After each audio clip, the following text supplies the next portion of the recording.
I'm back playing, yes, and it feels amazing. It was, a quick 9 months since surgery, but just to be back out on the field and back with the team fully, I'm very grateful and grateful to have the first game under my belt, and yeah, I'm happy. The injury, we were playing Kristianstad at home. I believe it was in the 60th minute. It was just a normal through ball. It kind of took a bounce before it came into me, so I guess adjusted my step a little bit, and it almost felt like my foot just my right leg just kind of slammed into the ground. And I remember feeling something in that moment, and I've done my ACL on my left knee, so I was like, okay, maybe it's just my meniscus, maybe it's something, and obviously my adrenaline was going. So I didn't think anything of it. We still had 30 minutes left to play. So yeah, played the rest of the game, and then after the game I knew okay, something's not right. Still hopeful that it was just meniscus, whatnot. And then we went for an MRI a couple days later, and I walked into the doctor's office and he was like, so have you done anything to your right knee before? Have they said anything about your ACL? And kind of in that moment, I knew it wasn't good. And then he told me I tore my ACL either partially or fully, and they couldn't tell me definitively. And yeah, that's where kind of my world changed. And it was emotional because it was in the morning, and I believe we had a game the next day or a couple days later. So the girls were training in the morning and I was at the doctor's. So I got back in the car and called my parents right away. I remember it being 5 a.m. and just breaking down, crying, talking to my parents, and realizing then I had to go to training and tell the team, which was tough.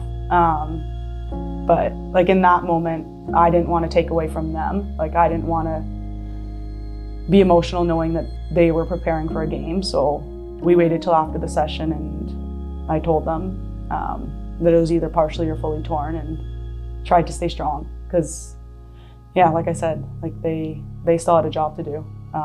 And obviously we're all emotionally invested in each other, but I wanted to make sure they were focusing on them. So it was a tough day.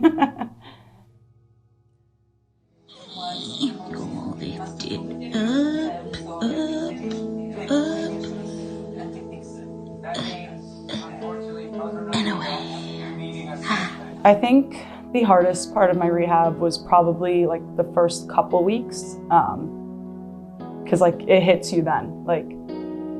Before you're going in for surgery, and you're in for a 9-month at least rehab.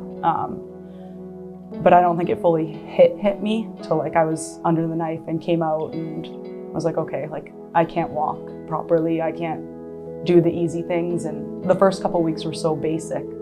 I wanted to do more, I wanted to push it, and thank God I had amazing physios back in Canada, and Mia was helping me here. So thank God they told me to take it calm and take it slow, because I didn't push it at all in those first 2 weeks. So I think that was the hardest. And then after that, it was just I was able to progress. Every 2 weeks, there was a little bit of a new progression. So there was always something I was working towards and something new. So it was very, I don't know, not enjoyable because you never want to go through that, but it gave me something to work towards.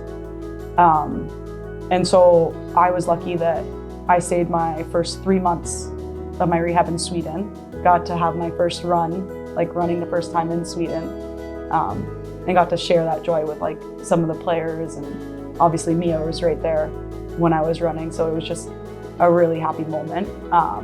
And then I headed home and was home for 3 months, and that's when my rehab really changed, and I started to get back on the pitch and just learning to do the basics again. And it's crazy how much not seeing a ball for 4 months and not playing, and just the little movements that surgery kind of took away, and getting them back again, it was a lot of joy in those moments. So then after that, my last 3 months, I got to travel back to Sweden and work into full play. So I think the fact that I got to separate it into those 3-month chunks, it almost made it go by faster. It's funny because you come to a new team and like you never know what to expect from like how you'll interact with the players, how you'll interact with the other goalkeeper. And I think like the goalkeeping position's special in that like we're just us and the goalkeeper coach, so it's like a very personal and like it's just you two or you three, however many goalkeepers you have. So it sucks if you don't get along with your goalkeeper partner, but like Shan and I's relationship has grown. Like we're very good friends and I'm very appreciative of that. And my first year here, like she was fully supportive and like I couldn't ask for anything more from her than to be supportive and be, I don't know, someone I could count on if I needed to talk to, or somebody who could always push me in training. And I think last year when I got injured, like I was heartbroken, but like at the same time, like it gave Shan the opportunity like to play and just like kill it. Like she had an amazing season and I think she offers so much more than just her play on the field. Like I think she's a true leader and she's somebody who everybody can go talk to, and she's, like I said, one of my good friends, and you don't always get that in the goalkeeping position. Obviously this year's an Olympic year and I was fortunate last year, like not that I would want a pandemic or anything like that, but I was fortunate that the Olympics got postponed, and just based on where my injury happened and when my surgery happened, that I could work my way back and potentially be a player for the Olympics. So yeah, it was definitely in the back of my head, or still is, to get back on the field and try and make that roster. I try not to think about it too much because I think it'll just stress me and I won't be present to where I am, which is here. And I just want to make sure that I'm giving this team everything I can and being who I can here, because that's what's going to get me onto the Canadian team again. And I love Vittsjö, I love it here, and I don't know, if I'm giving my all to them, then that's all I can ask for.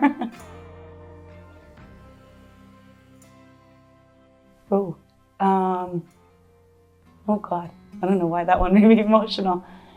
I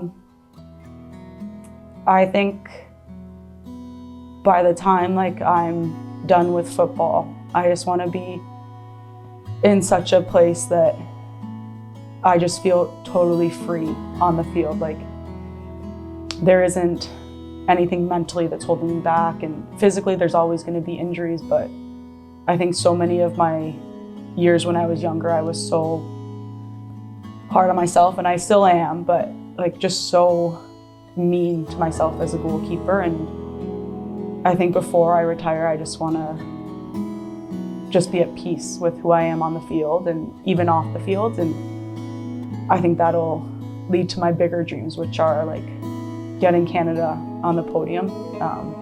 That's a huge dream of mine. And eventually, like, unfortunately, one day I will leave Vittsjö. But I think just like leaving Vittsjö in the highest spot possible, leaving them like a top team in the Damallsvenskan. Like that is why I'm here, because I want to help a team that's been through so much adversity and had such hardships. Like I want to help them become a top team in this league, and then I'll feel like my job here is done. Yeah.